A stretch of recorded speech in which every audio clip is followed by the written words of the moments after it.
Hola amigos, bienvenidos a mi espacio, soy David Parcerisa y hoy vamos a hablar sobre este terrible terremoto que el pasado 16 de abril sacudió y asoló Ecuador, dejando una cifra de 525 fallecidos. Un total de 1.700 desaparecidos y más de 4.000 heridos. Las cifras son ciertamente espantosas. Lo que ha sucedido es realmente muy duro y muy difícil de encajar para los que no hemos estado ahí. Desde este canal, ante todo, pues todo nuestro apoyo a los compañeros latinoamericanos que están sufriendo las consecuencias de esta desgracia. Este terremoto tuvo una magnitud de 7,8 grados la escala Richter, muy elevada, y el epicentro del sismo se produjo en Pedernales, en Manabí, concretamente a 20 kilómetros de profundidad. ¿Y qué es lo que nos dicen las fuentes oficiales sobre las causas? ¿Qué pasó exactamente debajo de la Tierra? Bueno, pues el reciente informe del Instituto Geofísico de Ecuador apunta a que este sismo fue consecuencia de un gran desplazamiento de dos placas tectónicas. Por un lado, la placa de Nazca, la oceánica, contra la placa continental que está debajo de la sudamericana. Este proceso de subducción se cree que es el mismo que causó también en el Ecuador, en 1906, un terremoto de magnitud 8,8. De hecho, este terremoto del pasado viernes ha sido el más grave de los últimos 67 años, casi nada. Y desde aquí, desde Rimbel 35, nos preguntamos si esto realmente es obra de la naturaleza, es un terremoto natural o es un terremoto provocado, un terremoto artificial.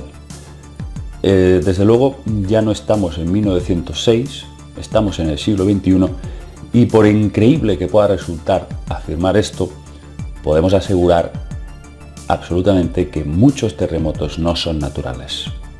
Vienen de la mano del hombre, a través de un sistema de antenas conocido como el proyecto HAARP.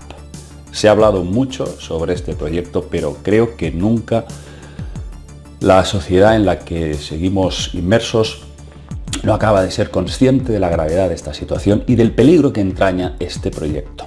Las siglas HAARP se resuelven de la siguiente manera. Es el High Frequency Active Auroral Research Program, un sistema de influencia ionosférico financiado por la Fuerza Aérea y la Marina de los Estados Unidos, en la que también participaría la Universidad de Alaska. De hecho, el HAARP se encuentra en Gacona, Alaska. Se trata de una instalación formada por 180 antenas activadas simultáneamente que emiten hasta 1 billón de ondas de radio de alta frecuencia hacia la atmósfera.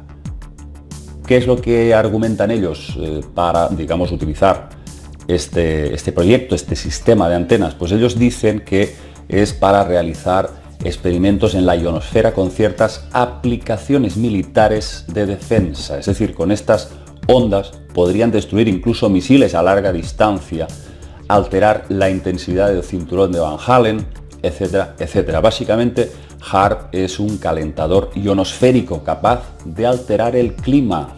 Cuidado con eso también. Es toda un arma geofísica.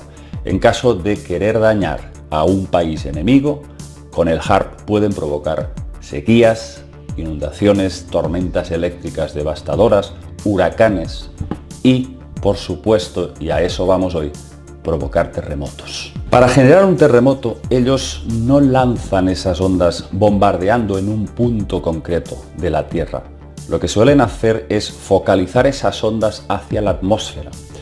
Esas ondas rebotan contra la ionosfera y se convierten en una ráfaga de ondas electromagnéticas de 1.000 millones de vatios que bombardean contra las rocas del subsuelo de la zona que quieren provocar el sismo, llegando a romper y desplazar placas tectónicas. La pregunta que muchos de vosotros os estáis haciendo es ¿cómo saber cuándo un terremoto es natural y cuándo puede ser provocado por la élite?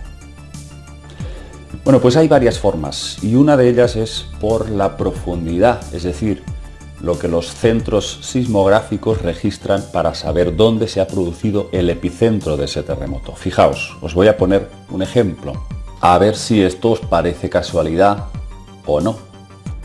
Yo creo que las probabilidades de que sea casual son casi inexistentes.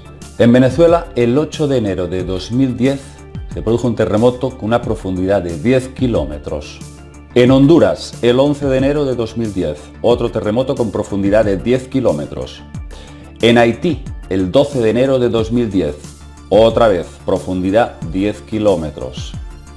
Y el resto de las réplicas que hubo posteriormente a estos sismos tenían efectivamente profundidades de 10 kilómetros. En este caso, del terremoto del 16 de abril, en Ecuador, el epicentro, como hemos dicho antes, estaba a 20 kilómetros.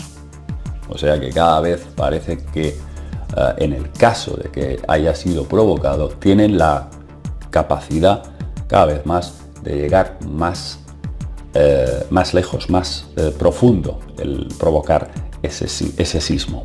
Existen rumores, como muchos de vosotros, los más avezados dentro de las conspiraciones, de que en el terremoto de Japón actuó HAARP y que ciertos líderes políticos japoneses, al no haber aceptado ciertas negociaciones con Estados Unidos, se les amenazó con lo que la élite llama nuestra máquina de terremotos.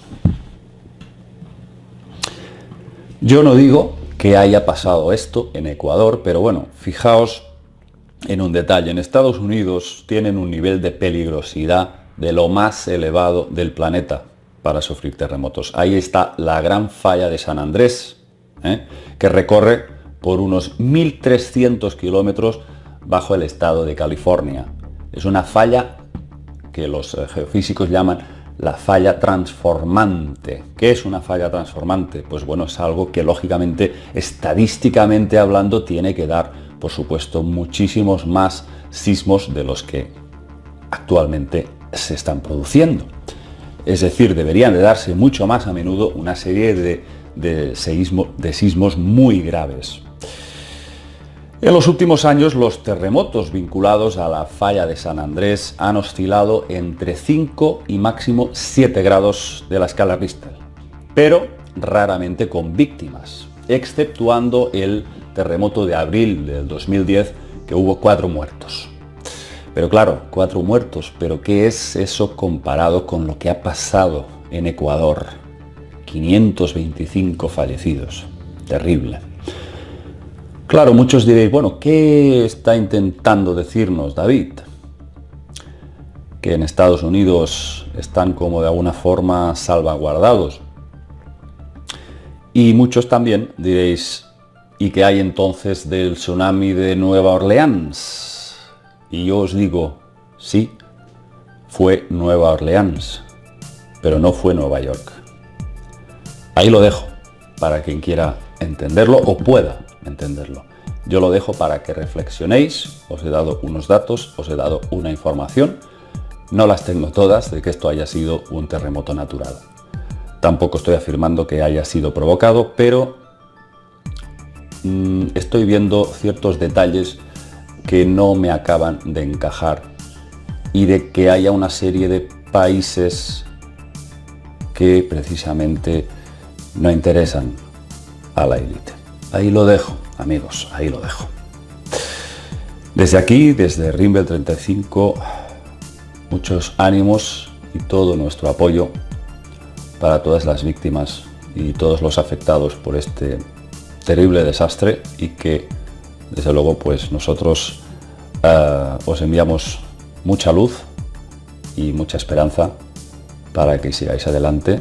Y nada, no puedo decir nada más, simplemente que lo siento mucho lo que ha ocurrido, y desde aquí os enviamos un abrazo. Nos vemos en el siguiente videoprograma.